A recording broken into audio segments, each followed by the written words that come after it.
84వ కీర్తన 4వ వచనంలో నీ మందిరమునందు నివసించు వారు ధన్యులని చూస్తాం. So we are blessed people. మనం ఎంత ధన్యులమైన.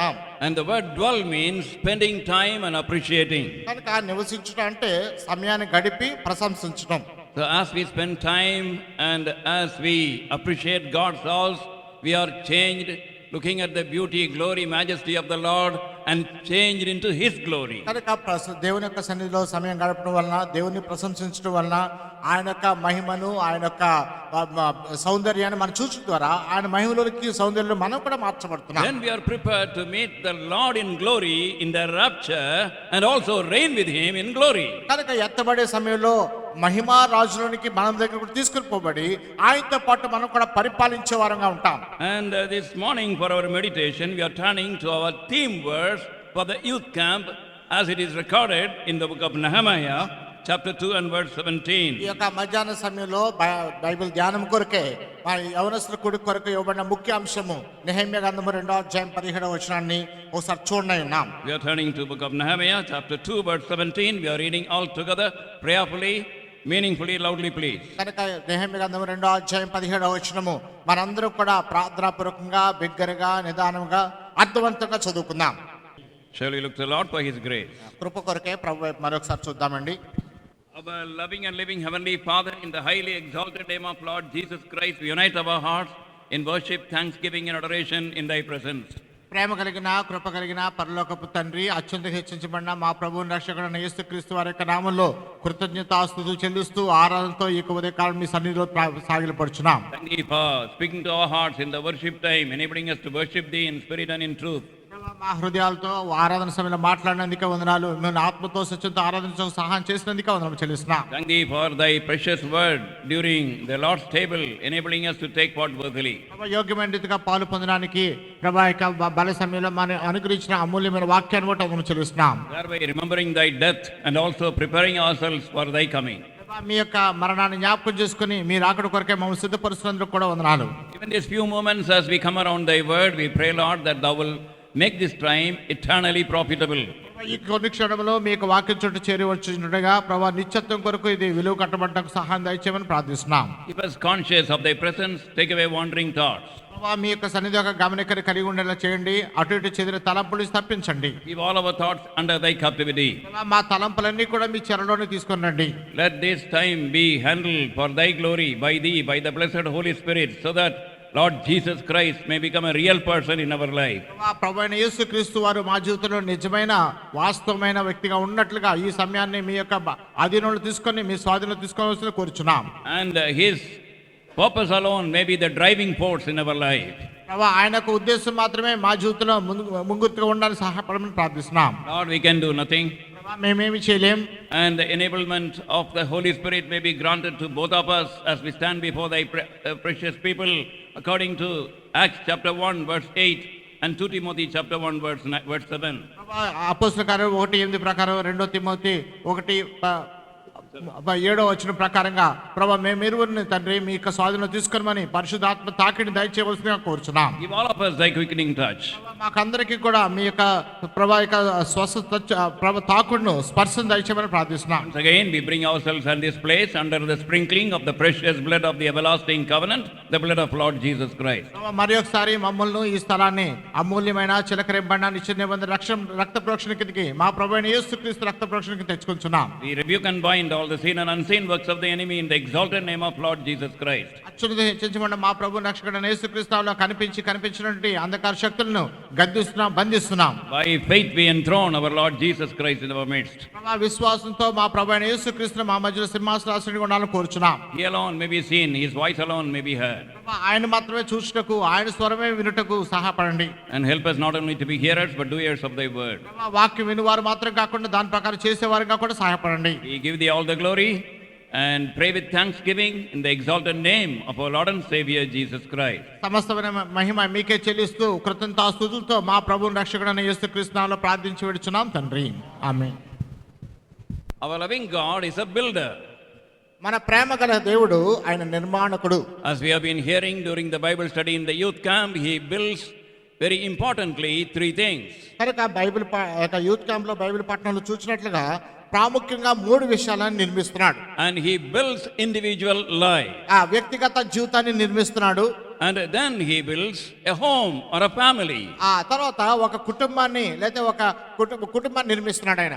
And again he builds his church. ఆ తర్వాత ఆయన ఒక సంఘాన్ని నిర్మిస్తున్నాడు. We saw Matthew 7:24, he is building the individual life. మత్తయి సువార్త 7:24లో వ్యక్తిగతమైన ఇంటిని నిర్మిస్తున్నాడు. And Psalm 127:1, he is building the family. ఆ 127వ కీర్తన మొదటి వచనంలో కుటుంబాన్ని నిర్మిస్తున్నాడు ఆయన. And Matthew's Gospel, chapter 16, verse 18, he is building the church. మత్తయి సువార్త 16వ అధ్యాయం 18వ వచనం ప్రకారంగా సంఘాన్ని నిర్మిస్తున్నాడు ఆయన. And now, man by his negligence, by his rebellion, by his carelessness, if he allows the enemy to destroy what God builds, కనుక మానవుడు తన యొక్క నిర్లక్ష్యము, తన యొక్క తిరుగుబాటుతనము, తన యొక్క అలక్ష్యం చేత దేవుడు నిర్మిస్తున్న దాన్ని కనుక మానవుడు కనుక నాశనం చేస్తే, and then the Lord says, again I will build thee. ఇప్పుడు ప్రభు చెప్తున్నాడు, తిరిగి నేను నిన్ను నిర్మిస్తాను అని. Book of Jeremiah, chapter 31, verse 4 says, ఇర్మియా గ్రంథం 31వ అధ్యాయం 4వ వచనం చెప్తుంది, again I will build thee. నేను తిరిగి నిర్మిస్తానని. In the original Hebrew, as we told before, it is not once again, it is again and again and again and again and again and again I will build thee.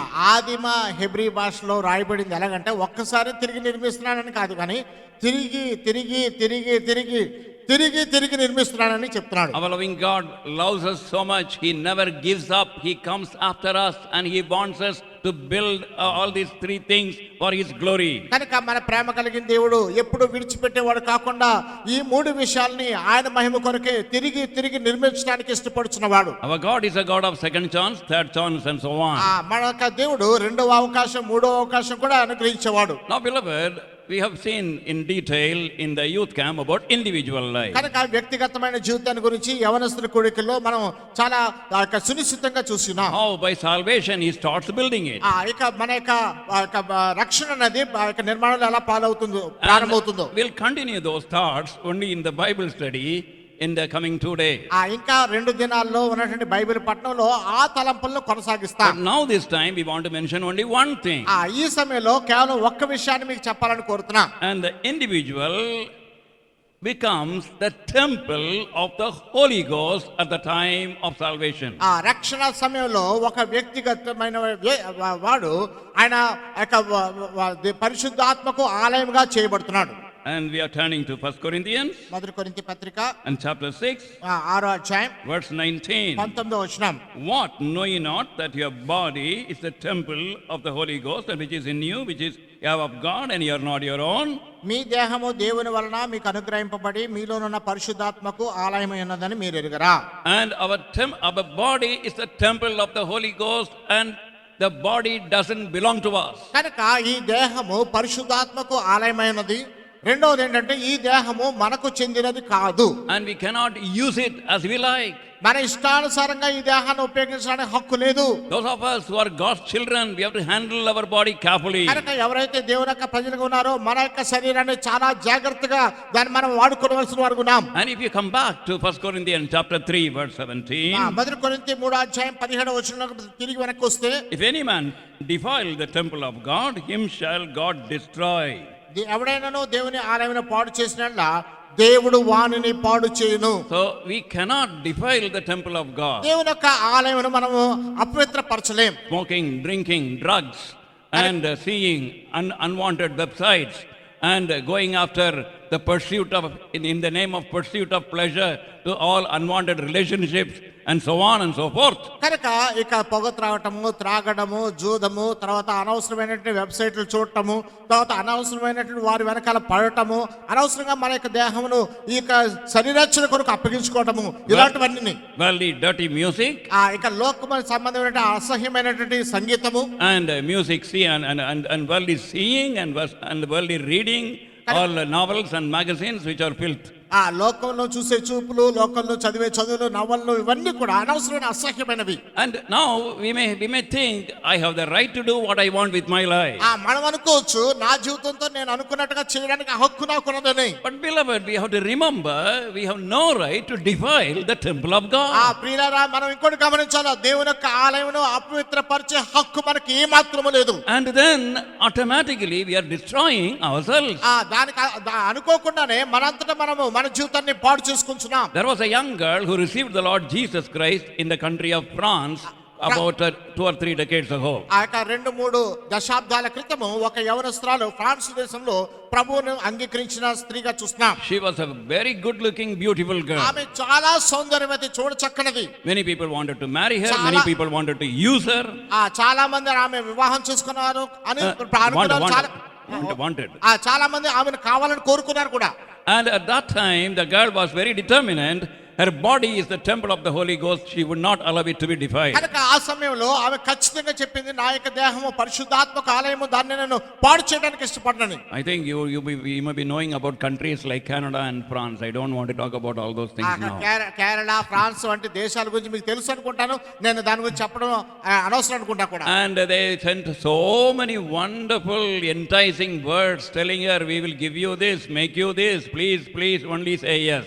కనుక నేను ఇలా చేస్తాము, అలా చేస్తాము అని ఎన్నో రకాలైన అద్భుతంగా ఆకర్షించే మాటలు ఆమెకు పంపించి కేవలం అవునని చెప్పు చాలు అని చెప్పి వెనకాల పడ్డారు. She said no. ఆమెకు అన్నిటికీ కాదని చెప్పింది. Then they started threatening. ఇప్పుడు బెదిరించడం మొదలు పెట్టారు. Great police officers and other people. పెద్ద పోలీస్ అధికారులు, ఇతరమైన అది వారు కూడా. If you don't agree, we will put you in prison. We will make your life miserable till your death. కనుక ఒకవేళ కనుక నువ్వు కాదని చెప్తే నిన్ను తీసుకెళ్లి చెరసాలలో వేస్తాం, చనిపోయే వరకు దౌర్భాగ్యమైన చావు చేస్తావు అని చెప్పారు. She stood to the decision she will not defile her body being the temple of the Holy Ghost. పరిశుద్ధాత్మక ఆలయమైన తన దేహాన్ని పాడు చేసుకోకూడదని, అపవిత్రపరచకూడదనేటువంటి నిర్ణయానికి కట్టుబడి ఉన్నది ఆమె. Heartlessly they caught her and put her in prison. అనుకున్నట్టు రీతిగానే వారు ఆమెను తీసుకుని చెరసాలలో వేశారు. Without giving proper food, water and all the necessities. ఆహార పానీయాలు ఇవ్వకుండా, కనీస అవసరాలు కూడా ఆమెకు అందించకుండా She died. ఆమె చనిపోయింది. To her prison people visit nowadays, and when they go to that particular part of France, and especially the Christian people, the believers, they never come back without going to that spot. కనుక France దేశంలో ఆ ప్రాంతానికి వెళ్ళినటువంటి వారెవరు, ప్రత్యేకించి క్రైస్తవులు, విశ్వాస సంబంధులైన వారు, ఆమె ఎక్కడైతే చనిపోయిందో ఆ ప్రదేశాన్ని, చెరసాలని, ఆ గదిని చూడకుండా ఎవరు కూడా తిరిగి రారు. And there in the prison wall there is one small writing is inscribed. ఆ యొక్క లోపల చెరసాల గోడల్లో ఆ యొక్క చిన్న వాక్య పదం రాయబడి ఉంది. With the nails on her fingertip. ఆ యొక్క గోర్లతో రాయబడింది. The girl inscribed this word. ఆ యొక్క బాలిక ఆ మాటలను రాసింది అక్కడ. In France, resiste, that is resist. కనుక ఫ్రాన్స్ భాషలో దాన్ని ఎదిరించుట. I will resist all these offers to defile my body. నా యొక్క శరీరాన్ని అపవిత్రపరిచేటువంటి వాటన్నిటిని నేను కూడా ఎదిరిస్తానని చెప్పి రాసింది. And people who went there, they say, అక్కడికి వెళ్ళిన ప్రజలు చెప్పిన మాట ఏంటంటే, it appeared as though they were entering into a place filled with God's presence. దేవుని యొక్క సన్నిధితో నింపబడిన ప్రదేశంలోనికి మేము వెళ్ళినట్లుగా అనుభూతి కలిగిందని చెప్పారు. If my body, your body is kept as the temple of God, people who come near will know there is a holy God and they will feel the presence of God. కనుక నా శరీరము, నీ శరీరము పరిశుద్ధాత్మక ఆలయంగా కాపాడినట్లయితే మీ దగ్గరికి, నా దగ్గరికి వచ్చే ప్రజలు దేవుని యొక్క పరిశుద్ధులైన దేవుని సన్నిధి ఉన్నదని గమనించగలిగిన స్థితిలో ఉంటారు. I know a young boy. ఒక యవనస్తుడైన బాలుని ఎరుగుదును. He was born again, I think at the age of 16. బహుశా 16 సంవత్సరాల వయసులో అతను తిరిగి జన్మించాడు. He was studying in a college. ఒక కళాశాలలో చదువుతున్నాడు. Full of vulgarity and full of useless talk and doings in that college. కనుక అసభ్యమైనటువంటి మాటలు, ఆ యొక్క అసభ్యమైన పనులు ఆ యొక్క కళాశాలలో జరుగుతూ ఉన్నాయి.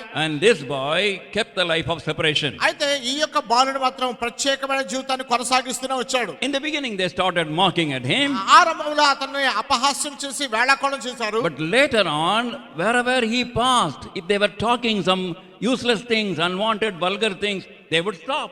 కనుక దాని తర్వాత ఆయన ఆ వ్యక్తి వారి మధ్యలో నుంచి వెళుతున్నప్పుడు అప్పటి వరకు వారు ఉపయోగించిన అసహ్యమైన, జుగుప్సకరమైన మాటలు అలాంటివన్నీ కూడా మానివేసేవారు. And they would say, shh, he's coming.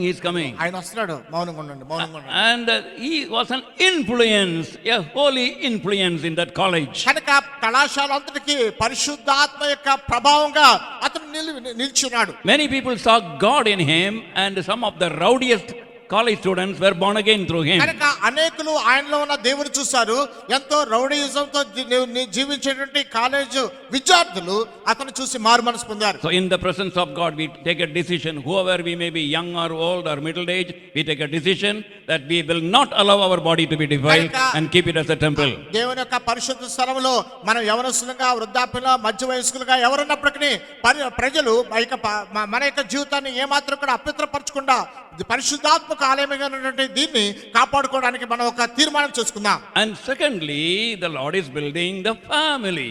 రెండవదిగా దేవుడు ఒక కుటుంబాన్ని నిర్మిస్తున్నాడు. Family is a sanctum sanctorum or the most holy place for God. కుటుంబం అనేది దేవుని యొక్క అతి పరిశుద్ధ స్థలములకు కేంద్ర స్థానంగా ఉన్నది. That is why the enemy attacks families with fiercely with tooth and nail.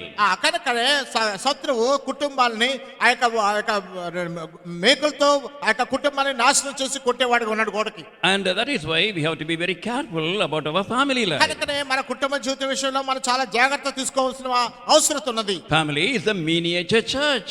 కనుక కుటుంబం అనేది ఒక సంఘానికి మధ్యవర్తిగా లేకపోతే మధ్య భాగంగా ఉంది. Many of us very much regard the holy place, the church. మనలో చాలా మంది పరిశుద్ధ స్థలమైనటువంటి సంఘాన్ని ప్రేమిస్తాం, గౌరవిస్తాం. But equally our family is also a holy place. అంతేకాకుండా అదే సమయంలో మన కుటుంబం కూడా ఒక పరిశుద్ధమైన స్థలమని గుర్తించాలి. In Psalm 128 we find shortly about the family life. 128వ కీర్తనలో క్లుప్తంగా ఒక కుటుంబ జీవితం అంటే ఏంటో చూడగలము. Now I want to tell you, we are only in the introduction. నేను ఇప్పుడు చెప్పొచ్చేది ఏంటంటే ఇంకా మన పరిచయంలోనే ఉన్నాం. Because we want to see about the church. సంఘాన్ని చూడాలి ఇంకా మనం. But now about the family. అయితే కుటుంబం గురించి చూస్తే in Psalm 128 128వ కీర్తనలో in the family, who are all in the family? కుటుంబంలో ఎవరెవరు ఉన్నారా కనబడుతుంది. We find the man is there, the husband. అక్కడ భర్త లేకపోతే పురుషుడు ఉన్నాడు. The wife is there. తర్వాత భార్య ఉన్నది. The children are there. పిల్లలు ఉన్నారు. Not only that, అంతేకాదు the Lord is there. ప్రభు కూడా ఉన్నాడు. And Zion and Jerusalem, the church is there. సియోను, యెరూషలేము సంఘం కూడా ఉన్నది. So that is why a family, it has to be a godly family, successful family. The family should have the Lord Jesus Christ. The family should be also church centered. కనుక దైవికమైన కుటుంబము, విజయవంతమైన కుటుంబము, ప్రభు యొక్క కుటుంబము సంఘం కేంద్రంగా ఉన్న కుటుంబంగా ఉండాలి. Now if you want to see what the husband should do, we are not having a Bible study now. Bible పఠనం కాదు ఇప్పుడు ఉన్నది, కానీ భర్త ఏం చేయాలో చూద్దాం. And we find blessed is everyone that feareth the Lord. యెహోవా యందు భయభక్తులు కలిగిన ప్రతి వారు ధన్యులు. And the husband is one who fears the Lord. కనుక భర్త దేవుని యందు భయభక్తులు కలిగిన వాడుగా ఉండాలి. The word feareth the Lord in the original Hebrew language is a worshipper of the Lord. దేవుని యందు భయభక్తులు కలిగి ఉండుట అన్నది ఆదిమ హెబ్రీ భాషలో దేవుని యొక్క ఆరాధకుడిగా ఉండుట అని అర్థమిస్తుంది. Brothers, if you are sleeping, kindly wake up and listen. ప్రియులారా, ఎవరైనా నిద్రపోతుంటే పక్కన ఉన్నవారిని లేపండి. And the husband of the family mainly is required to be a worshipper. కనుక కుటుంబానికి ఆ యొక్క పెద్ద లేకపోతే భర్తగా ఉన్నవాడు ఖచ్చితంగా ఒక ఆరాధకునిగా ఉండాలి. Worshipper of what? దేన్ని ఆరాధించేవాడు ఉండాలి? Worshipper of the Lord. ప్రభువు యొక్క ఆరాధకునిగా ఉండాలి. Not worshipper of money. ధనమును ఆరాధించేవాడు కాకూడదు. I have no time to take the verses. నేను ఆ యొక్క వాక్య భాగాలు తీసి చెప్పగలను. For what I am telling, there are verses.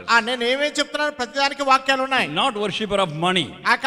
ధనార్జన చేసేటువంటి ఆరాధకుడుగా ఉండకూడదు. Not worshipper of his belly. తన యొక్క పొట్ట పోషణ కొరకు ఆరాధించేవాడు ఉండకూడదు. For some people, home is a filling station. కొంతమందికి ఇల్లు అనేటప్పటికి అన్ని నింపుకునే ప్రదేశం. They will come and fill and they will go out. కనుక వచ్చి నింపుకుంటారు, మళ్ళీ బయటకు వెళ్తారు. No, they don't worship even their job. కనుక వారి యొక్క ఉద్యోగాన్ని కూడా ఆరాధించరు. And they are worshiping the Lord. వారు ప్రభువును మాత్రమే ఆరాధిస్తారు. And he is the center of their life, having all the preeminence in their life. వారి జీవితంలో కేంద్ర స్థానంగా ఉండి ప్రతిదానికి ఆయనే ప్రాతినిధ్యం వహించేవాడు ఉన్నాడు. And when he is a worshipper, he is the high priest of the family. కనుక ఆయన ఆరాధకుడు మాత్రమే కాకుండా ఒక కుటుంబానికి ప్రధాన యాజకుడిగా కూడా ఉంటాడు. He should see that he conducts family worship morning and evening. కనుక ఉదయకాలము సాయంకాలము కుటుంబ ఆరాధన జరిగించేవాడుగా ఉండాలి. And if you want to have worship, don't think it will take 2 hours, 1.5 hours, 1 hour. Within 7 minutes, 5 minutes, you can finish the whole family worship. If you do it properly, maybe even 7 minutes. కనుక ఆరాధన అనేటప్పటికి 1 గంట 2 గంటలు పడుతుందని అనుకోవద్దు. ఒక 7 నిమిషాలు క్రమబద్ధీకరించుకుంటే కుటుంబ ఆరాధన పూర్తి అవుతుంది.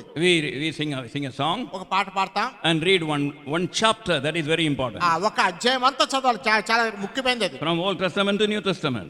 పాత నిబంధన నుంచి కొత్త నిబంధన వరకు One chapter daily. రోజుకొక అధ్యాయం. Not the family reading the calendar verse. ఆ యొక్క క్యాలెండర్ వాక్యంలో చదువుకుంటే సరిపోదు. One chapter. ఒక పూర్తి అధ్యాయం. Then the important thing is ప్రాముఖ్యమైన విషయం ఏంటంటే the husband speaks on that chapter. ఆ అధ్యాయం మీద భర్త మాట్లాడేవాడుగా ఉండాలి. You will be amazed when you start talking how the Lord helps you. కనుక మీరు మాట్లాడటం మొదలు పెడితే ప్రభు నీకు ఎలా సహాయం చేస్తాడో చూస్తే మీరే ఆశ్చర్యం పొందుతారు. When God calls you, He enables you. కనుక దేవుడు నిన్ను పిలిస్తే నీకు సామర్థ్యం కూడా ఇస్తాడు. He has called you as the high priest. నిన్ను ప్రధాన యాజకుడిగా పిలిచాడు. He will give you the words and the thoughts. You will be amazed. కనుక నీకు కొన్ని వాక్యములు, నీకు కొన్ని తలంపులు ఇస్తాడు. దాన్ని చూసి నువ్వే ఆశ్చర్యం పొందుతావు. Which would guide your family, guide your children, and even guide you. కనుక ఆ మాటలే నీ కుటుంబాన్ని నిన్ను ముందుకు కొనసాగించేదిగా ఉంటుంది. And in the absence of the husband, the wife is the high priestess. ఆ భర్త లేని సమయంలో భార్యే ప్రధాన యాజకత్వ పోషణ చేయాలి. She conducts the family ఆమె worship. కుటుంబ ఆరాధన కొనసాగించాలి. He is the worshipper. ఆయన ఆరాధకుడు.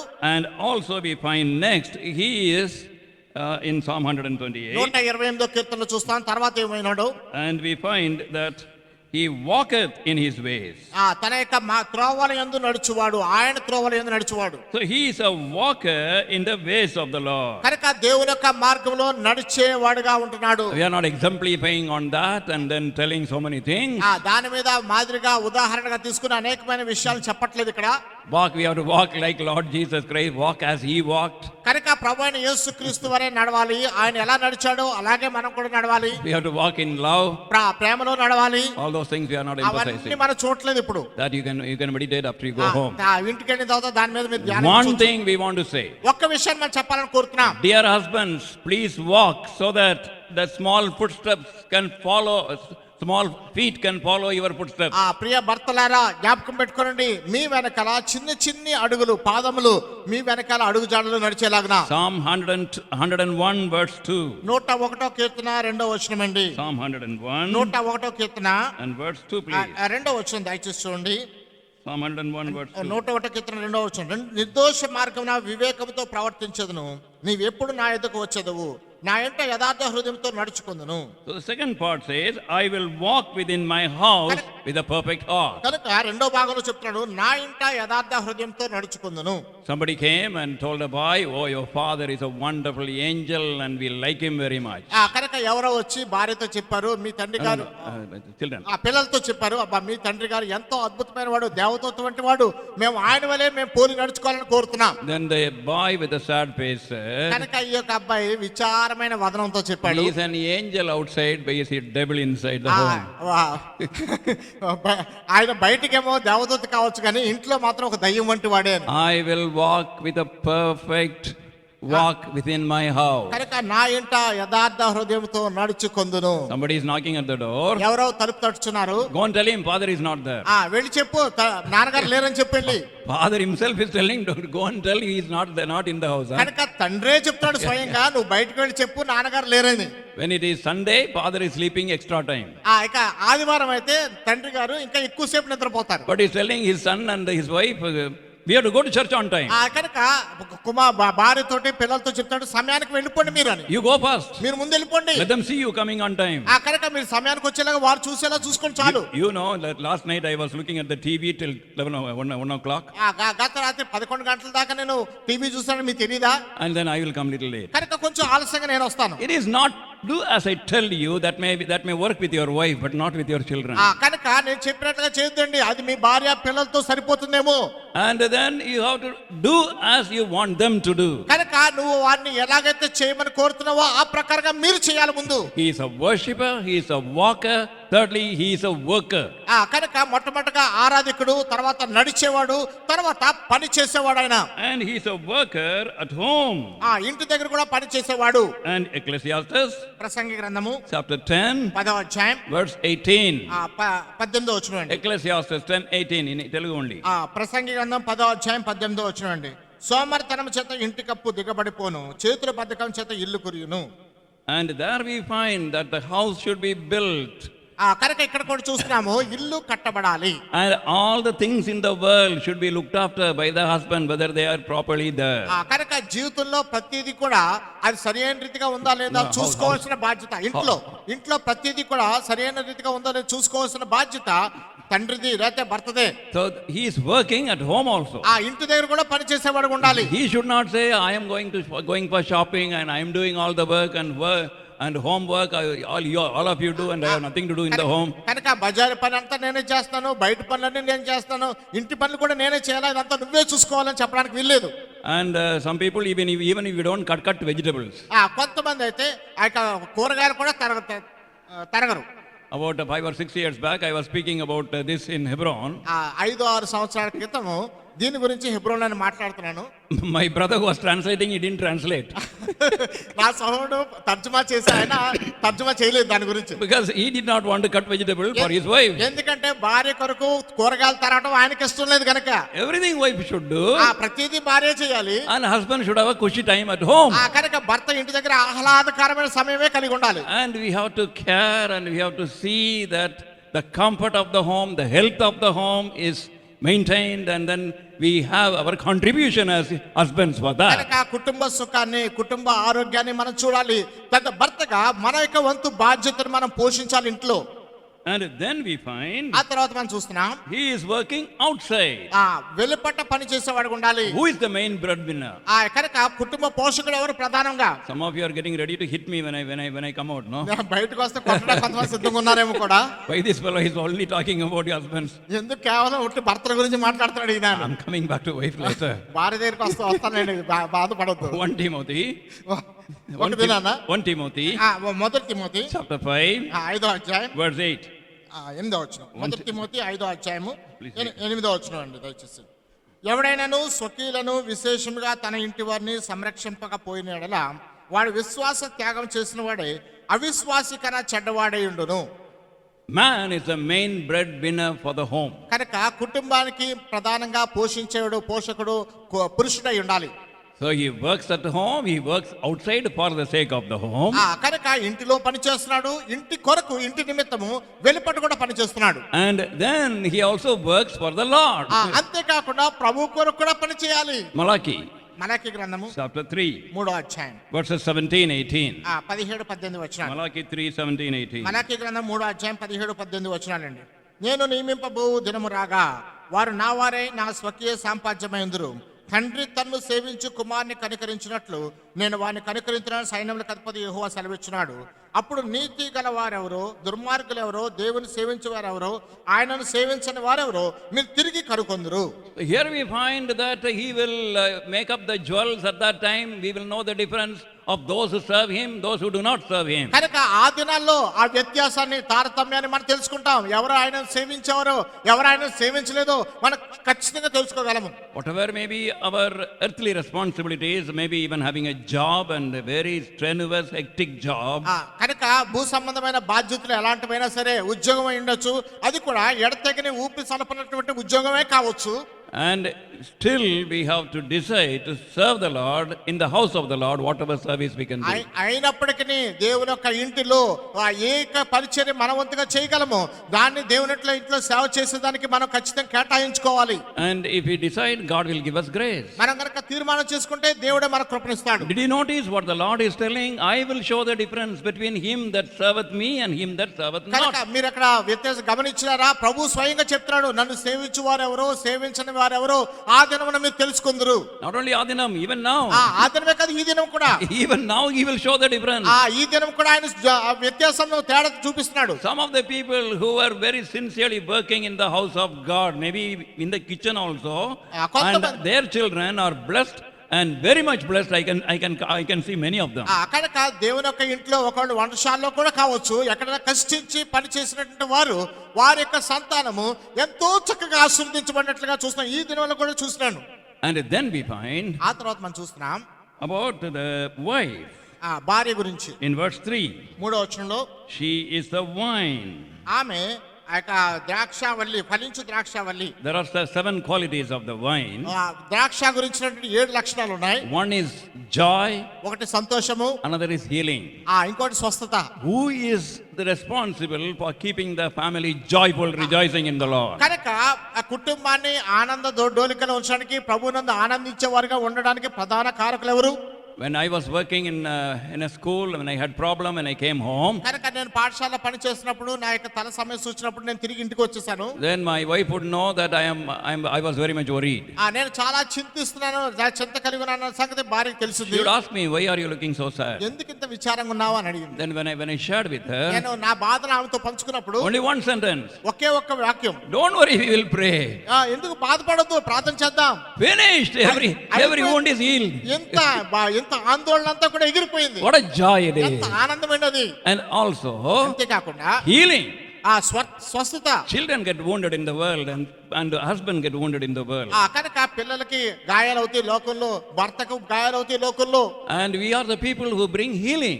కనుక భార్యలు ఇంటి దగ్గర స్వస్థతను అనుగ్రహించేవారు. That is why God said in the book of Proverbs chapter 14 verse 1. కనుక సామెతల గ్రంథం 14వ అధ్యాయం మొదటి వచనంలో దేవుడు చెప్తున్నాడు, Wife is the home builder. కనుక భార్య ఇంటిని నిర్మించేది. Husband is not the home builder. కనుక భర్త కాదు ఇంటిని నిర్మించేవాడు. Are you listening, sister? సహోదరులారా వింటున్నారా? Who is the home builder? కనుక ఇంటిని కట్టుకునేవారు ఎవరు? Home builder is the wife, is the sister. సహోదరి లేకపోతే భార్య మాత్రమే. And they got the responsibility, they got the privilege, they got the blessing. కనుక వారికి బాధ్యత ఉంది, వారికి ఆశీర్వాదం ఉంది, వారికి ఆధిక్యత కూడా ఉంది. Some of us are standing before you because of our wives. కొంతమంది ఇక్కడ నిలబడుతున్న కారణం ఏంటంటే భార్యల కారణం మాత్రమే. Their example, their patience and their prayers. కనుక వారి యొక్క మాదిరి, వారి యొక్క సహనము, వారి యొక్క ప్రార్థన. And many children, many of the children can say, because of my mother I am what I am. కనుక చాలా మంది పిల్లలు కూడా సాక్షి చెప్పగలరు, మా తల్లిని బట్టి నేను ఈ రోజున ఈ రీతిగా ఉన్నానని. She is not only the vine. కనుక ఆమె ద్రాక్షవల్లి మాత్రమే కాదు. She is by the sides, it is said in the King James version. King James version లో by the sides. చుట్టుపక్కల ఉన్నారని. It is not there. I don't know what is in Telugu. తెలుగులో నీ లోగిట నీ భార్య ఫలించుట లోగిట అని ఉంది.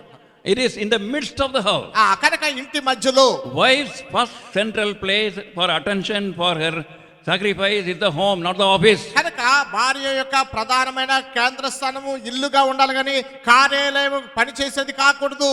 And it is not outside, it is not in clubs, it is not in social work, it is not in office. Our energy, our attention, our time should be wasted, it should be invested as wife is the center of the home. కనుక వెలుపట క్లబ్బుల్లోనూ లేకపోతే సంఘ కార్యకలాపాల్లో లేకపోతే ఇతరమైన విషయాల్లో బాహ్యమైనటువంటి పనులు కాకుండా ఇంటిలో కేంద్ర స్థానంగా ఉంటూ అందరికీ ఆమె అందుబాటులో ఉండేదిగా చూసుకోవాలి. And verse 3, Psalm 128. 128 కీర్తన 3వ వచనం. We read about children. పిల్లల గురించి కూడా చూస్తున్నాం. Children are like olive plants. పిల్లలు బల్ల చుట్టూ ఒలివ మొక్కల వలె ఉందరు. Olive is the main source of light. కనుక ఒలివ్ అనేది ఆ యొక్క వెలుగు కొరకు ప్రధానమైనటువంటి మూలకం. They shine at home, they shine outside the home. కనుక వారు ఇంటిలో ప్రకాశిస్తారు, ఇంటి వెలుపట కూడా ప్రకాశిస్తారు. One man said, ఒక ఆయన అన్నాడు, I don't know why God hates me like this. దేవుడు నన్ను ఎందుకు ఇలా చేశాడు నాకు అర్థం కావట్లేదు. God is hating me like this. దేవుడు నన్ను ఎలా ద్వేషిస్తున్నాడు. And I asked him why. నేను ఎందుకని అడుగుతున్నాడు. He said, God has given me 4 children. దేవుడు నాకు 4 బిడ్డలు ఇచ్చాడు. He should have stopped with 1 child. ఒక్కరితో అయిపోయి ఉంటే ఎంత బాగుండేది. 4 children, what a problem, what a headache. కనుక 4 పిల్లలతో ఎంత సమస్య, ఎంత తలనొప్పి.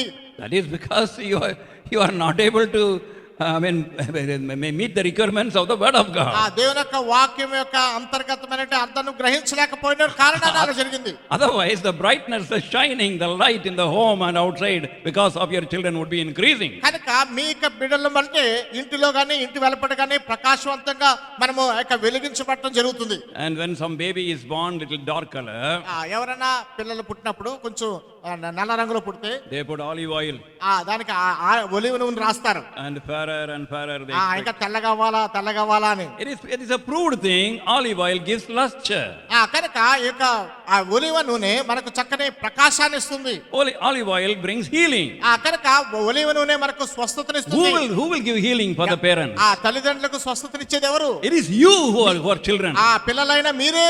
Don't wound their feelings. కనుక వారి యొక్క అనుభూతుల మీద కాలు రాయొద్దు. Don't disrespect them. వారిని అగౌరవపరచొద్దు. Don't criticize them. వారిని ఏమాత్రం విమర్శించొద్దు.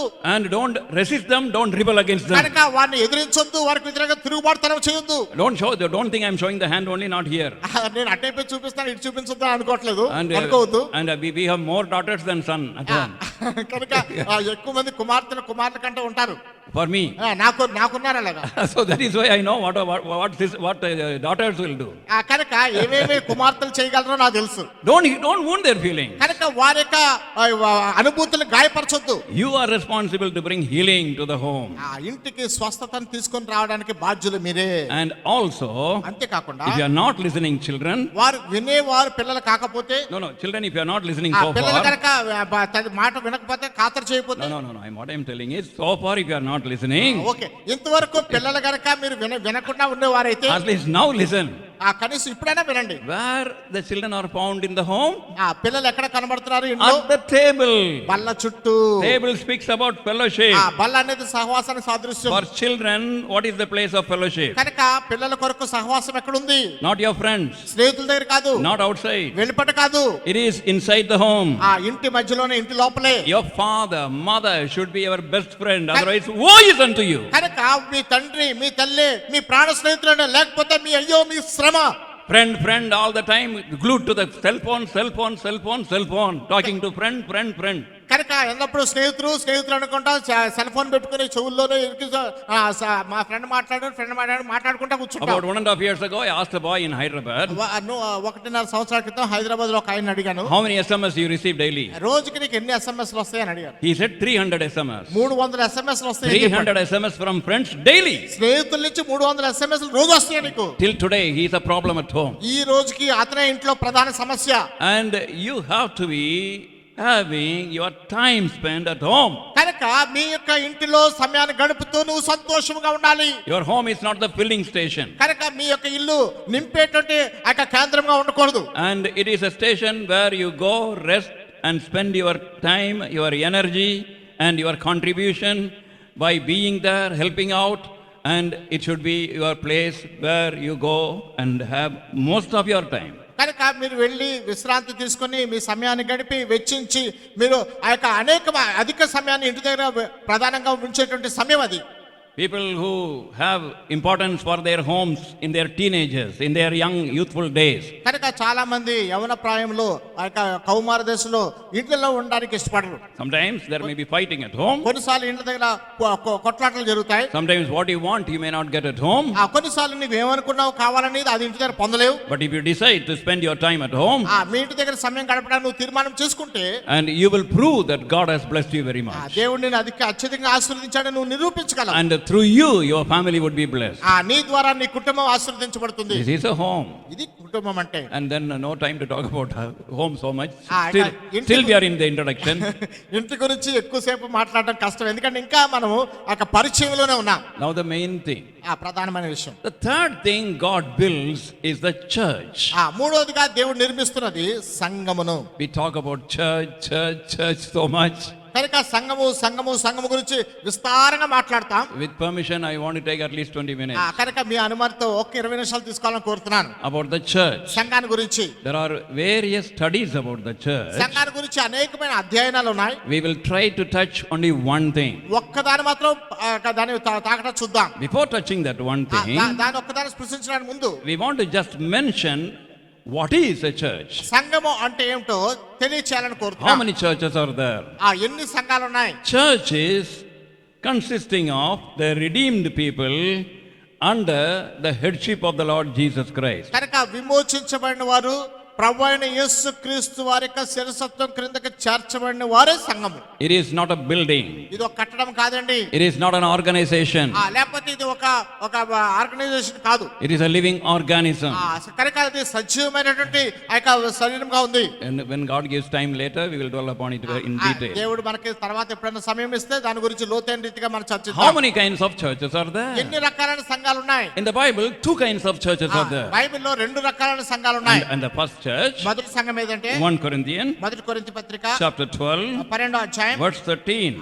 13వ వచనం. 1 Corinthians మొదటి 12:13. కొరింథీ 12:13. ఎలాగనగా యూదులమైనను గ్రీసు దేశస్థులమైనను దాసులమైనను స్వతంత్రులమైనను మనమందరం ఒక్క శరీరంలో ఒక్క ఆత్మ యందు బాప్తిసం పొందుతుమి, మనమందరం ఒక్క ఆత్మను పానం చేసిన వారమైతిమి. Please listen, beloved. జాగ్రత్తగా గమనించండి ప్రియమైన వారులారా. At the time of our salvation, our Lord Jesus Christ, by the Holy Spirit, baptized us into his universal body called the church. కనుక మన యొక్క రక్షణ సమయంలో ప్రభువైన యేసుక్రీస్తు పరిశుద్ధాత్మ బాప్తిసం వలన సార్వత్రిక సంఘం అనేటువంటి ఆయన శరీరంలోనికి మనం చేర్చి ఉన్నాడు. By universal church we means the company of all the blood-bought redeemed children throughout the whole world. కనుక సార్వత్రిక సంఘం అంటే సార్వత్రికంగా ప్రపంచ వ్యాప్తంగా ఆయన రక్తం ద్వారా విమోచించబడిన ప్రజలందరూ కలిసింది సార్వత్రిక సంఘం. And we did not option to be a member. మనం దాని కొరకు సభ్యులుగా ఉండడానికి మనకు అవకాశం లేదు, లేకపోతే కోరిక మనం ఎంచుకోవడానికి లేదు. కానీ It happened unseen, unknown.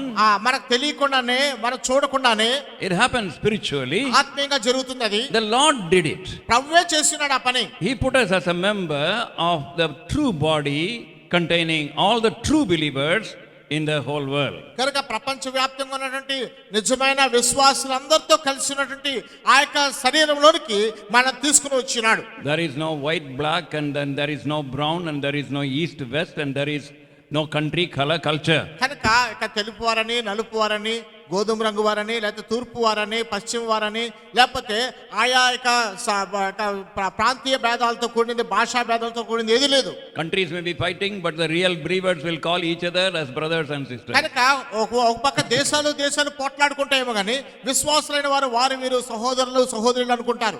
Unity in the universal church. కనుక సార్వత్రిక సంఘంలో ఐక్యత ఉన్నది. And then secondly, రెండవది ఏంటంటే the second church in the Bible, బైబిల్లో ఉన్న రెండవ సంఘము, and the book of Acts chapter 2 verse 47.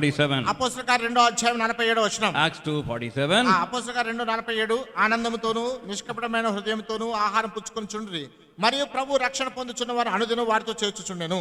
The Lord added unto the church daily such as should be saved. కనుక రక్షించబడిన వారిని అనుదినము ప్రభు వారితో చేర్చుచుండెను. What is this church? ఏంటి ఈ సంఘం? This church is a local church. ఇది స్థానిక సంఘము. You heard people, I think, people who boast, I am a member of the universal church, but I am independent, I will not have any local church. కానీ కొంతమంది మీరు చెప్పుకుంటూ మీరు వినుండొచ్చేమో, నేను సార్వత్రిక సంఘ సభ్యుడిని, అయితే నేను మాత్రం వ్యక్తిగతమైన వాడిని, నాకంటూ ఎటువంటి స్థానిక సంఘం లేదు, నేను ఒక్కడే ఏకాకిని అని. And I don't belong to any church. నేను ఏ సంఘానికి చెందిన వాడిని కానే కాదు.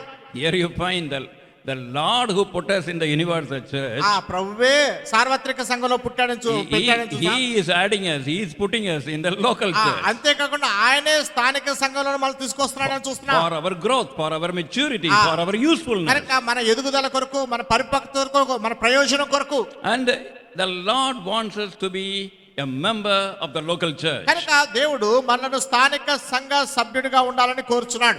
Now there are many things about the local church in the Holy Bible. పరిశుద్ధ గ్రంథములో స్థానిక సంఘమును గురించిన అనేకమైనటువంటి విషయాలు ఉన్నాయి. Now the question is, ప్రశ్న ఏంటంటే, which is the true biblical local church? Bible సంబంధించినటువంటి సత్యమైన వాస్తవమైన స్థానిక సంఘం ఏది? I am standing being burdened by the Lord to share with you only this thing this afternoon. ఈ ఒక్క విషయాన్ని మీతో పంచుకోవాలని దేవుని ద్వారా భారం కలిగిన వాడినే మీ ఎదుట నిలబడి ఉన్నాను. We talk about church, సంఘాన్ని గురించి మాట్లాడతాం, but we don't know what a biblical church should have. కనుక ఎటువంటి బైబిల్ సంబంధించిన సంఘమును కలిగి ఉండాలో మనకే తెలియదు. The characteristics of a New Testament biblical church. క్రొత్త నిబంధన బైబిల్ సంబంధించిన సంఘమును గురించినటువంటి గుణగణాలు. There are 10 characteristics 10 గుణగణాలు ఉన్నాయి in the book of Acts అపోస్తలుల కార్యములు and chapter 2 రెండో అధ్యాయం verses 40 to 47. 40 నుంచి 47 వరకు. We will just see that and close. దాన్ని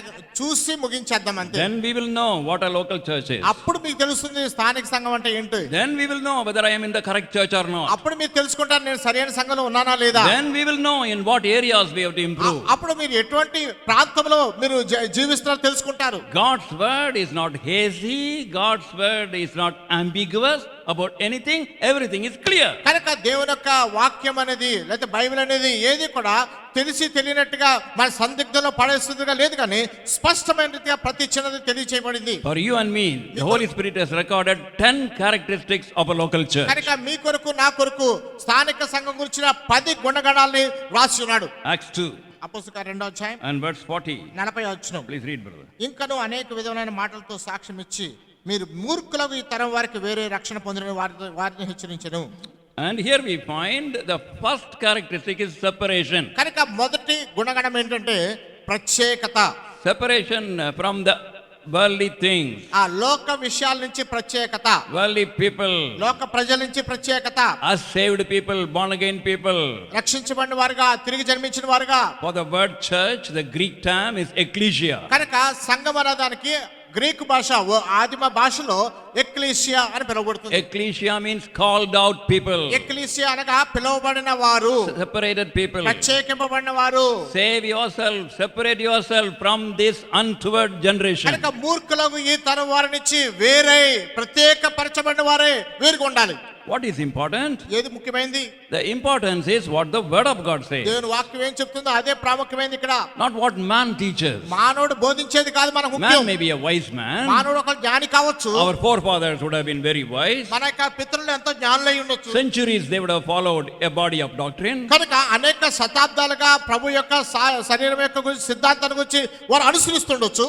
But we have to see whether it is in accordance with the word of God or not. దేవుని యొక్క వాక్యానుసారంగా ఉన్నదా లేదా చూసుకోవాల్సిన బాధ్యత మనది. Number one, it is not man's teachings. మొట్టమొదటిగా అది మానవుడు కల్పించిన బోధలు కాదు. Secondly, it is not traditional teaching. మరి రెండోదిగా సాంప్రదాయబద్ధమైనది కాదు. After I was born again, తిరిగి జన్మించిన తర్వాత I challenged. నేను సవాల్ చేస్తాను. I will never leave my mother church. నేను నా తల్లి సంఘాన్ని ఏమాత్రం విడిచిపెట్టను. And if I leave, then who will give gospel to the people there? నేను విడిచిపెడితే అక్కడ ఉన్న వారికి సువార్త ఎవరు చెప్తారు? My pastor may be a smoker and he may be a drunkard, but I will be in the mother church. నా పాద్రి గారు పొగ త్రాగేవాడవచ్చు, త్రాగుడు తాగేవాడవచ్చు, నా తల్లి సంఘాన్ని నేను విడిచిపెట్టను. And I was boasting. నేను అలా గొప్పలు చెప్పుకునేవాడిని. I never knew the meaning of the church. సంఘం అంటే అర్థం నాకు తెలియని వాడిగా జీవించాను. And we have to be as believers, separated people, not boasting about the tradition of the church. కనుక విశ్వాసులంగా మన యొక్క ప్రత్యేకతను గురించి మనం చూడవలసిన వారంగా ఉన్నామని, మన యొక్క గత సంగతుల గురించి గొప్పలు చెప్పుకునే వారంగా, సాంప్రదాయం చూసుకునే వారంగా ఉండకూడదు. Mark's Gospel, మార్కు సువార్త chapter 7, 7వ అధ్యాయం. 2 verses we are reading. రెండు వచనాలు చూస్తామండి. Mark 7, మార్కు సువార్త 7వ అధ్యాయం verses 7 and 13. 7, 13 వచనాలండి. 7వ వచనం ముందు, వారు మూర్ఖులకు మానవులు కల్పించిన పద్ధతులు దైవోపదేశములని బోధించుచు నన్ను వ్యర్థముగా ఆరాధించున్నారు.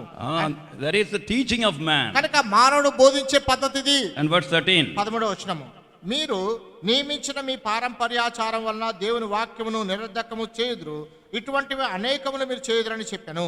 So here we find the tradition also make void the counsel of God, the word of God. కనుక ఇక్కడ చూస్తున్నాము పారంపర్యాచారము లేతే అది దేవుని యొక్క విషయాల్ని అది తప్పుడు విధానంగా తీసుకుని వెళ్ళేదిగా చూస్తున్నాం. And the second characteristics. రెండవ గుణగణము, Acts chapter 2 verse 41. అపోస్తలుల కార్యాలు 2వ అధ్యాయం 42వ వచనం. There we find baptism.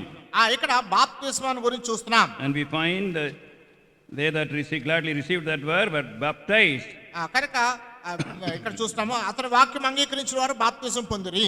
And baptism is the second characteristics to be observed, to be followed in a New Testament church. నూతన నిబంధన సంఘములో మనం పాటించవలసింది, మనం అనుసరించవలసిన రెండవ నియమం ఏంటంటే బాప్తిస్మ సాక్ష్యం. About baptism we want to say a few things. బాప్తిజం గురించి కొన్ని విషయాలు చెప్పాలని It కోరుతున్నాను. is not child's baptism. ఇది బాల్య బాప్తిజం కాదు. Nowhere in the New Testament you will find child baptism. నూతన నిబంధనలో ఎక్కడ కూడా చిన్న పిల్లలుగా బాప్తిజం పొందినట్లుగా మనకు కనబడదు. What is baptism? బాప్తిజం అంటే Baptism after repentance.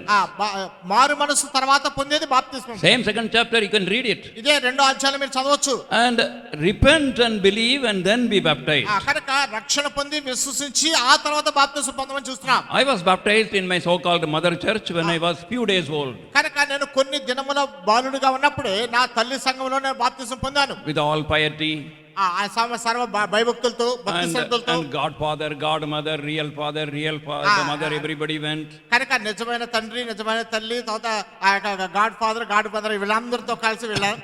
I was a sinner. నేను పాపినే. As I grew up as a sinner, నేను ఒక పాపిగా ఎదుగుతున్నాను. I tried to commit suicide 2 times. 2 సార్లు ఆత్మహత్య యత్నం చేశాను. What is the use of that baptism? ఆ బాప్తిజం గురించి ఉపయోగం ఏముంది? Then I had to realize and again take baptism, the real baptism, biblical baptism after I was born again. కనుక నేను తిరిగి జన్మించిన తర్వాత నిజమైన వాస్తవమైన బైబిల్ సంబంధమైన బాప్తిజాన్ని తిరిగి తీసుకున్నాను. Not only after repentance. కనుక మారుమనసు తర్వాత మాత్రమే కాదు. The meaning of baptism is our identification with the death, burial and resurrection resurrection of the Lord. బాప్తిసం యొక్క అర్థం ఏంటంటే ప్రభు అయిన యేసుక్రీస్తు వారి యొక్క మరణ భూస్థాపన పునరుత్థానాలతో మనల్ని మనం ఐక్యపరచుకునుట. That is not sprinkling.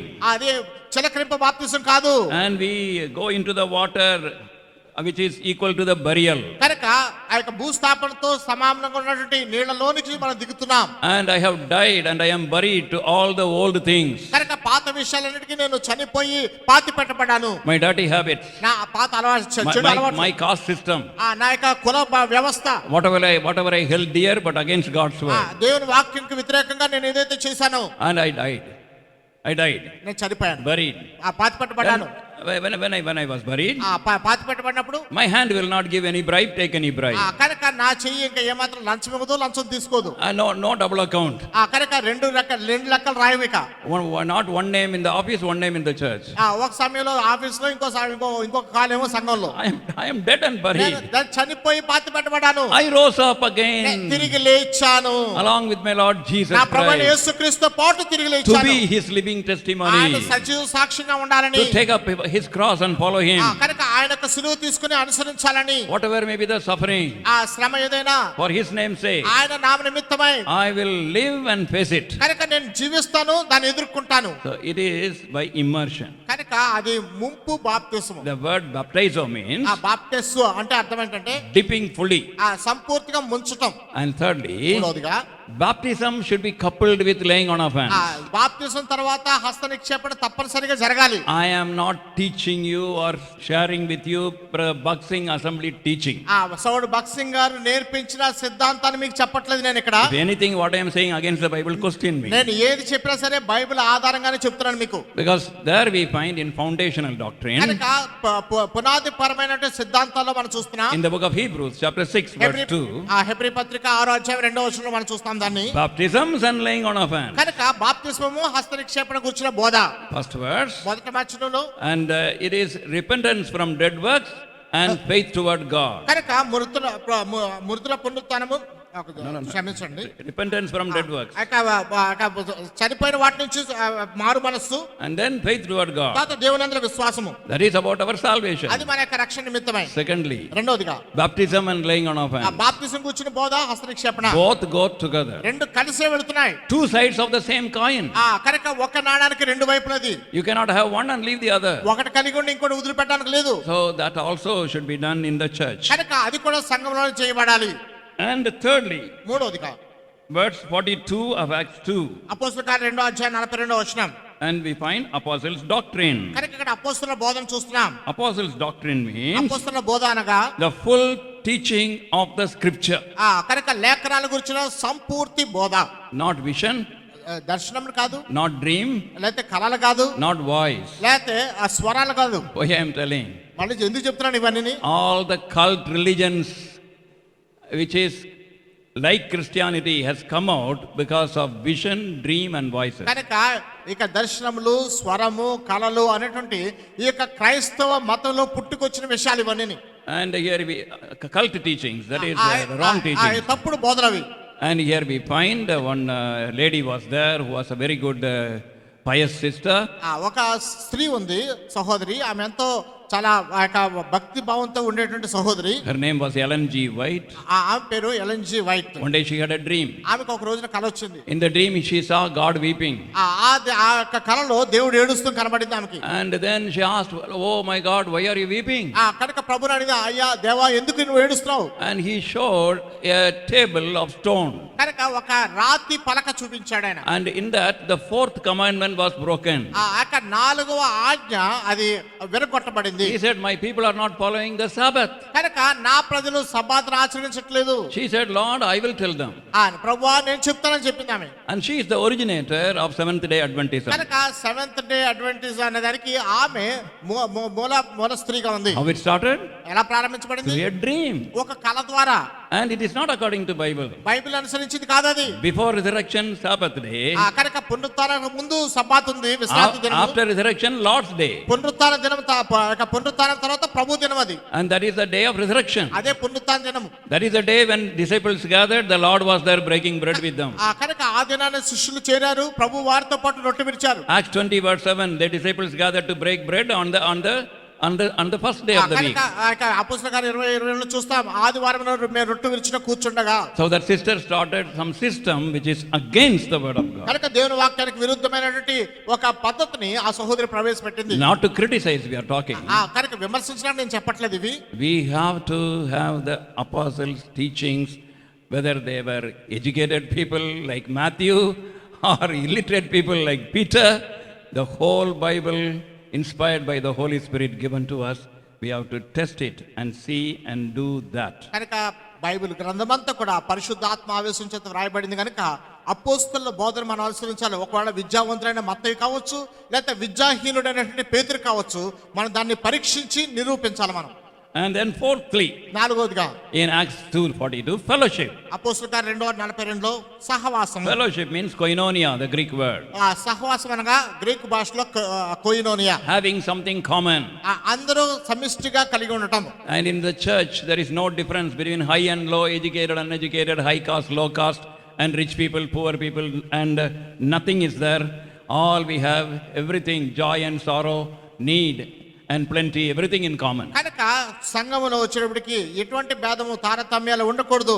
కుల భేదము, మత భేదము, భాషా భేదము, ధనిక భేదము, మా యొక్క రంగు భేదము, ఇలాంటివి ఏమి ఉండకూడదు. ఏది కలిగినా సమస్తమును అందరూ ఒకే దగ్గర కలిసి పంచుకునేదిగా ఉండాలి. You know why I came into this fellowship? ఈ సహవాసానికి నేను ఎందుకు వచ్చాను తెలుసా? When I came, I did not know much doctrine. నేను ఇక్కడికి వచ్చినప్పుడు నాకు సిద్ధాంతాలు ఏం తెలియదు. I saw the fellowship. సహవాసాన్ని చూశాను నేను. My friend called me to Jehovah Shammah in Chennai for a wedding. నా సహోదరుడు, నా స్నేహితుడు ఒక ఆయన ఒక వివాహం కొరకు జెహోవా షమ్మా చెన్నైకి నన్ను ఆహ్వానించున్నాడు. Very big crowd. చాలా పెద్ద జనసమూహము. All were running and serving everyone, taking leaf and everything. ప్రతి ఒక్కరు కూడా ఆకులు తీసుకున్నారు, గాసులు తీసుకున్నారు, అవి తీసుకున్నారు, పరిగెత్తుతూ అందరికి పంచి పెడుతున్నారు. I asked my friend, are all these people relative of the man who is married today? ఇప్పుడు ఈ రోజు వివాహం అయింది కదా, ఇంతమంది ఆయనకు బంధువులై ఉన్నారా అని అడిగాను నేను. My friend is a clever man. నా స్నేహితుడు చాలా తెలివైన వాడు. He said spiritual relative. ఆత్మీయమైన బంధువులు వీళ్ళందరూ అన్నాడు. Then he called me for a funeral. ఆ తర్వాత ఒకసారి భూస్థాపన కూడా పిలిచాడు నన్ను. Funeral also big crowd. భూస్థాపన కూడా ఎంతో మంది జనం వచ్చారు. I asked the same question. నేను మళ్ళీ అదే ప్రశ్న వేశాను. Are all these relatives of the man who passed away? చనిపోయిన వారు బంధువులేనే ఎంతమంది కూడా అని. He said no, spiritual relatives. మళ్ళీ అదే సామెత, ఆత్మీయమైన బంధుత్వం ఇది అని చెప్పాడు. I wanted to have those spiritual relatives. I joined that church. కనుక అటువంటి ఆత్మీయమైన బంధువులు కావాలనుకుని ఈ సంఘంలోకి నేను వచ్చాను. And I stand before you by the grace of God, because in many of my personal needs the church helped me. కనుక నేను ఈ యొక్క దేవుని యొక్క కృపను బట్టి నేను అంగీకరించి తీరాలి. నా యొక్క అనేకమైన వ్యక్తిగతమైన అవసరతలు సంఘమే చూసుకుంది. When my wife was sent away from home by the Hindu father when she was born again along with her mother. కనుక నా యొక్క భార్యను ఆమె యొక్క తల్లితో పాటు హైందవుడైనటువంటి తండ్రి గారి ఇంటిలోంచి బయట పంపించేసినప్పుడు It was Jehovah Shammah who paid her first fees. మొట్టమొదటిగా ఆమెకు కావాల్సినటువంటి అక్కర్లు తీర్చింది Jehovah షమ్మయే. Practically having things in common. కనుక ప్రయోగాత్మకంగా సమస్తమును సమిష్టిగా కలిగి ఉండటము. That is church. అది సంఘం అంటే. Fifthly, ఐదవదిగా breaking of bread. రొట్టె విరుచుట. Regularly, worthily. కనుక యోగ్యమైన రీతిగా, క్రమముగా. And Lord's table is a table of blessing. కనుక ప్రభు బల్ల అనేది ఆశీర్వాదపు బల్ల. 1 Corinthians 10:16 says that. 1 కొరింథీ 10:16 చెప్తుంది మనకు అది. Cup of blessing. కనుక యొక్క ఆశీర్వచన పాత్ర.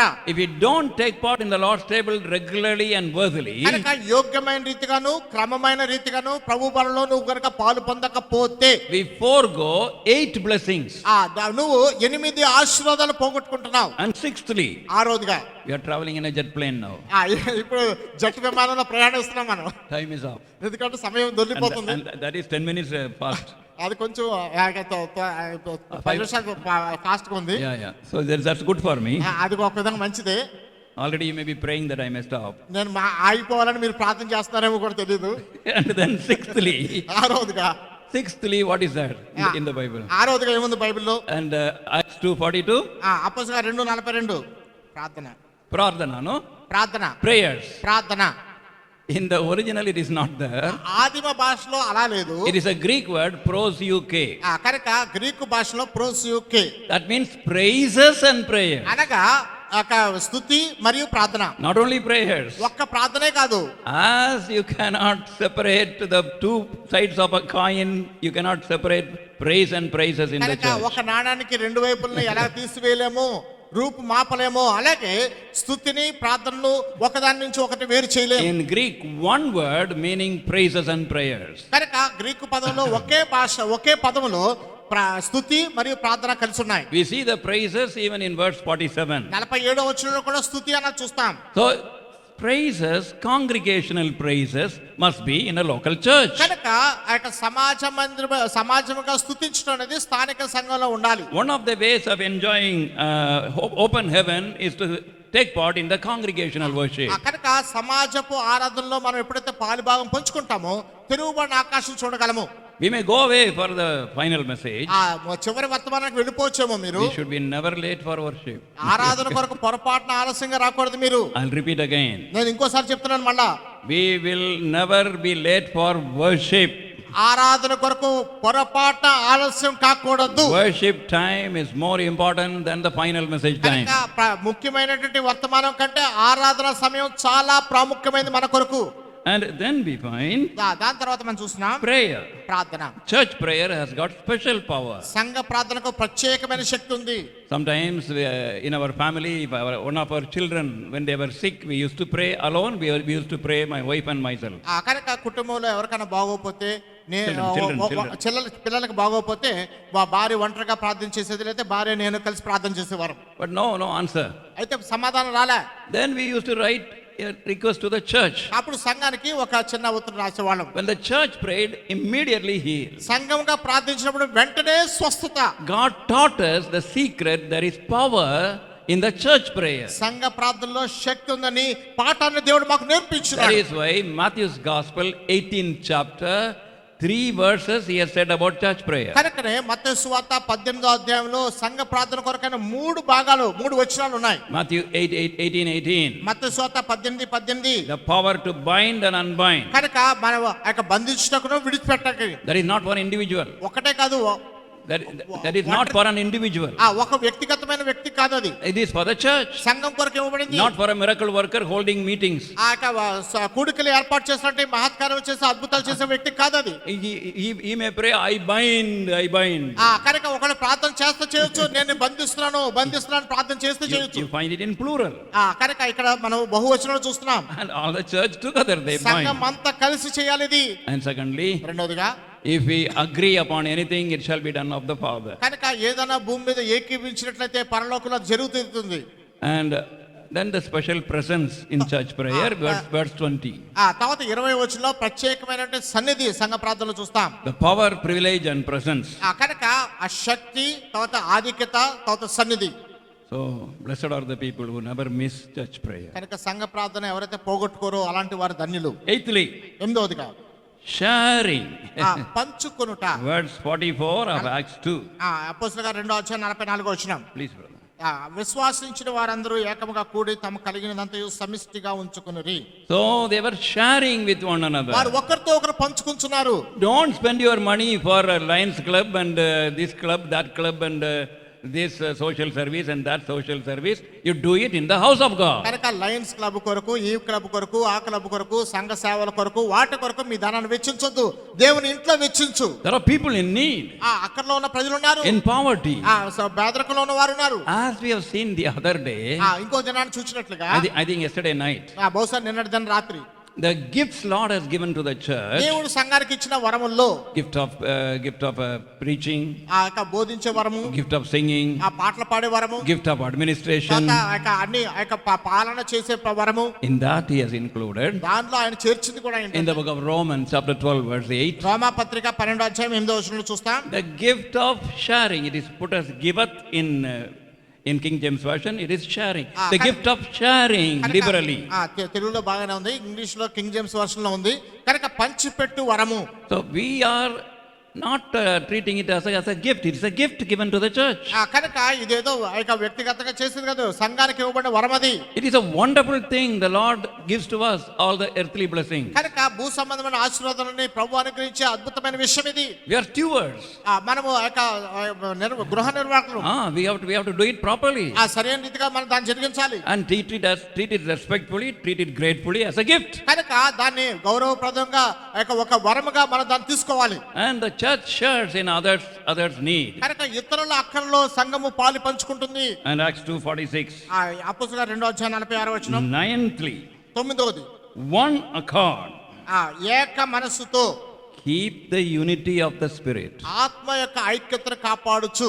There is the unity in the universal church. సార్వత్రిక సంఘంలో ఐక్యత ఉంది. And the unity of the local church, we have to keep it. స్థానిక సంఘంలో ఐక్యతను మనము కాపాడాలి. And that is very important. There is a teaching in the scripture. లేఖనములో దీని గురించినటువంటి బోధన మనం చూడగలము ఖచ్చితంగా. Book of Ephesians, ఎఫెసీ పత్రిక chapter 2. 2వ అధ్యాయం. I'm sorry, chapter 4. దయచేసి క్షమించండి, 4వ అధ్యాయం Verses 2 and 3. 2-3 వచనాలు. Please, brother. కాబట్టి మీరు సమాధానమును బంధం చేత ఆత్మ కలిగించి ఐక్యమును కాపాడుకుంటకు శ్రద్ధ కలిగిన వారే ప్రేమతో ఒకరినొకరు సహించుచు. We have to strain to the last nerve, to the last ounce of our strength. That is the Greek word there. Greek పదంలో ఉన్నది ఏంటంటే మనం చివరి కడబొట్టు వరకు, మన చివరి వరకు కడకంట మనం ప్రయాసపడే వరకు ఉండాలి. To keep the unity, ఐక్యతను కాపాడడానికి, not to destroy the unity, ఐక్యతను నాశనం చేయడానికి కాదు, not to carry tales. కనుక అక్కడ కొండాలు చెప్పడానికి కాదు మనం తిరిగేది. Now we have to keep the unity. కనుక ఐక్యతను కాపాడాలి మనం. It is not our business to join the enemy.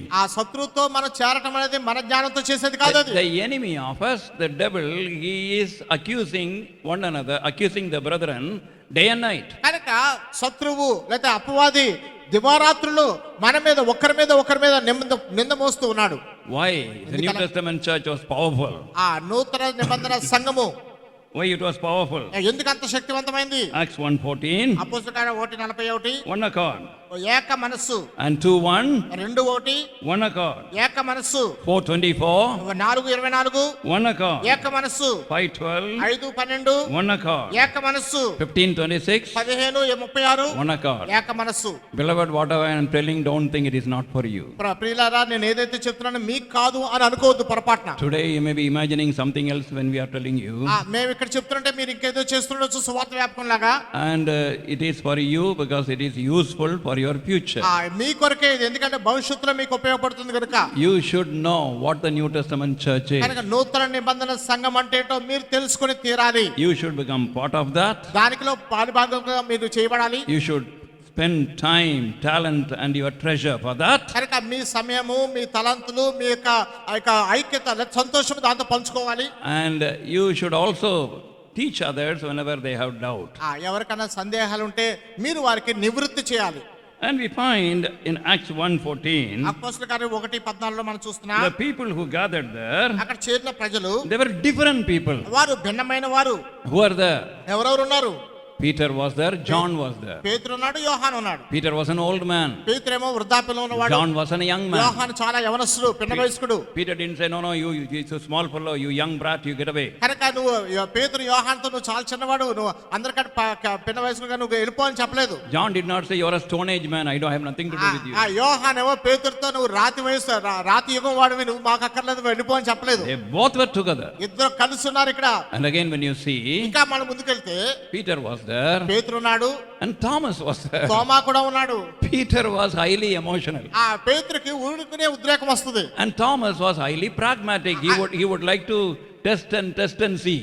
తోమా చూస్తే ప్రతిదానికి కూడా ఆయన పరీక్షిస్తే కానీ ఓ పట్టాన్ని నమ్మడం. Different emotional levels. కనుక భిన్నమైనటువంటి వైఖరులు కలిగిన వారు They were there. ఆయన కలిసే ఉన్నారు. And educated, uneducated, they were there. విద్యావంతులు ఉన్నారు, విద్య లేని వారు ఉన్నారు అక్కడ పామరులు. As I told you, Peter was a very illiterate man, fisherman. నేను ముందుగా చెప్పానుగా, పేతురు పామరుడు, అంటే ఏమీ తెరగనివాడు. The Mark's gospel is Peter's gospel. Mark సువార్త పేతురు రాసిన సువార్త. Mark could not write it. Mark రాయలేకపోయాడు, మార్కు రాయలేదు. What he said by mouth, పేతురు ఏదైతే నోటితో చెప్పాడో Mark wrote it. దాన్ని మార్కు రాశాడు.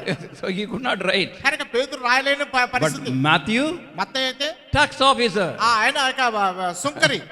under the Roman government. ఆ రోమా ప్రభుత్వంలో సుంకరి, And he knows everything. అన్ని తెలిసిన వాడు. But both of them respected one another. They were together. ఆ ఇద్దరు ఒకరినొకరు గౌరవించుకున్నారు, కలిసి జీవించారు, సహజీవనం I చేశారు. have no time. సమయం లేదు కానీ There were 9 differences, but they were together. ఆ 9 తారతమ్యాలు ఉన్న ఇద్దరికి, కానీ కలిసే జీవించారు వాళ్ళు. We are one body. మనం ఏక శరీరమై ఉన్నాం. We are not separated. మనం ఒకరినొకరు ప్రత్యేకంగా జీవించకూడదు. We can have one accord. We have to keep that one accord with all carefulness, with all effort. కనుక ఆ సమస్తమైన జాగ్రత్తతోనూ సర్వ సామర్థ్యతతోనూ ఈ యొక్క ఏకత్వాన్ని మనం కాపాడుకోవాలి. 10thly, lastly, 10వదిగా చివరిదిగా soul winning. ఆ యొక్క ఆత్మల యొక్క రక్షణ కొరకు. Verse 47, 47వ వచనంలో Acts 2:47. అపోస్తలుల 2:47 ఆనందంతోనూ నిష్కపటమైన హృదయంతోనూ ఆహారం పుచ్చుకొంచుండిరి, మరియు ప్రభు రక్షణ పొందుచున్న వారిని అనుదిన వారితో The చేర్చుచున్నాడు. Lord added to the church. ప్రభువే వారిని సంఘాన్ని చేరుస్తున్నాడు. How he added? ఎలా చేర్చాడు? He opened the roof and dropped them? ఆ యొక్క పైన కప్పు తీసేసి లోపల పంపించాడా? No. అనే కాదు. The church members, they went out and brought people. సంఘ సభ్యులే బయటికి వెళ్లి ఇతరుల లోనికి ఆహ్వానించారు. To evangelize, the Lord needs your feet and your hand and my feet and my hand and your mouth and my mouth. కనుక సువార్త చేయాలంటే నీ కాలు నా కాలు, నీ చెయ్యి నా చెయ్యి, నీ నోరు నా నోరు ప్రభువుకు కావాలి. Without us, he won't do the work. He won't send an angel. మనం లేకుండా ఆయన పని చేయలేడు, ఆయన ఒక దేవదూతను పంపలేడు.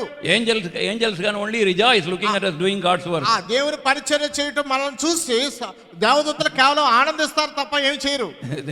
They are very powerful angels, but they cannot do God's work and they cannot win soul. ఆ శక్తివంతమైన దేవదూతలే కావచ్చు గాక, అయితే దేవుని యొక్క పరిచర్యను సువార్త పని వారు చేయలేరు. A local church which is not doing winning souls is a dead church. కనుక స్థానిక సంఘము కనుక రక్షణ సువార్తను ఇతరులకు చెప్పకపోతే మృతమైన సంఘముతో సమానం అది. So may the Lord help us to take active part, our own share in our local church, being convinced what the word of God teaches us. కనుక దేవుని వాక్యం ఏదైతే మనకు బోధించిందో దాన్ని బట్టి మనం ఒప్పించబడిన వారమే.